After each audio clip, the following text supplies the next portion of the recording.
என்ன இது மண்டைக்கு மேல டிஃபன் பாக்ஸ்? ஆக்ஷன் சொல்லியாச்சுங்க. 16 இடங்கள் 60க்கும் மேற்பட்ட கலை நிகழ்ச்சிகள். 16 இடங்கள்னா என்ன வாந்தி வருதா? ஆக்ஷன். மீண்டும் வருகிறது சென்னை சங்கமம். சூழ்ச்சிக்கு இரையாகி என பகைவர்களா அனைவரும் வாருங்கள் வாருங்கள். நம் தமிழன்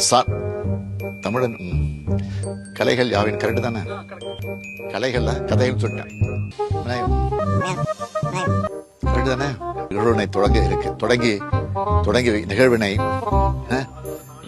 என்னடா பிரச்சனை? இன்னும் வெல்கமே தாண்டல. 3 கேஸ் தூங்கி போச்சு. குனிஞ்சு கழுத்தா வலியுது. கலைகள் யாவினும் வல்லவனாம், கற்றவர் எவருக்கும் நல்லவனாம். டேய், இதெல்லாம் செஞ்சு முடிக்கிறதுக்குள்ள நீ திவ்யாவை கல்யாணம் பண்ணி குழந்தை பெற்று அந்த குழந்தைய ஸ்கூல் போயிடும். ஆனா சத்தியமா அந்த ப்ரோகிராம் நம்ம ஒரு திருவிழாவில் சந்திப்போம். முதல்ல வேண்டாம், ஷூட் பண்ணிட்டு நான் மொத்தமா எடுத்துறேன். ஏண்டா